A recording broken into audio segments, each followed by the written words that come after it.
Hello friend, শুভ সকাল। এই যে চলে এসেছি খেতে দিতে। আজকে একটু তাড়াতাড়ি করছি, কারণ উনি একটু একটা দরকারে বেরোবে। আজকে নিরামিষ, আমাদের বেশিরভাগই নিরামিষ হয়। নিরামিষেরটাই আমার বেশি ভালো লাগে। আর আমাদের এই বয়স হয়ে আসছে, মাছ মাংস অতটা খাওয়ার ইচ্ছা হয় না। তাছাড়া শনিবার না। আর তো শনিবার তো আছেই। সপ্তাহ শেষ, দেখতে দেখতে সপ্তাহ শেষ। আজকে আমি একটু অল্পর মধ্যেই রান্নাটা করে নিয়েছি। দেখো, ডাল, পাঁপড় ভাজা। ডালটা করেছি ঢ্যাঁড়স দিয়ে। তোমরা কেউ কি ঢ্যাঁড়স দিয়ে ডাল খেয়েছো? মুগ ডাল ঢ্যাঁড়স দিয়ে। আমার কর্তামশাই সবসময় বলবে ঢ্যাঁড়স দিয়ে ডাল করো। আমি করি না, কিন্তু মাঝে সাঝে করি। আজকে করে ফেললাম নিরামিষ বলে।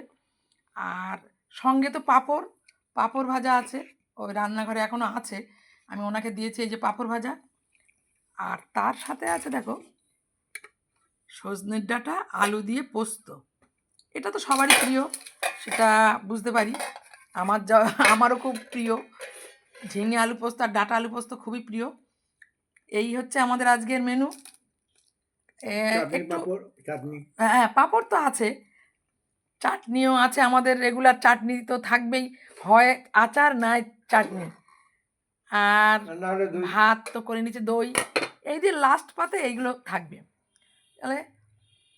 আর কালকের একটু আলু পটলের তরকারি আছে, সেটাও ওনাকে দিয়ে দেবো। তাহলে কেমন লাগলো আমাদের এই ভিডিওটা, তাহলে একটু কমেন্টে জানিয়ে দিও। তোমরা এই সুস্থ থাকার জন্য এই রান্নাবান্না। তোমরাও ভালো থাকো, খাওয়া দাওয়া করো। আশা করি তোমরা খুবই ভালো থাকবে, সারা বছরটা ভালো কাটবে, বৈশাখ মাস।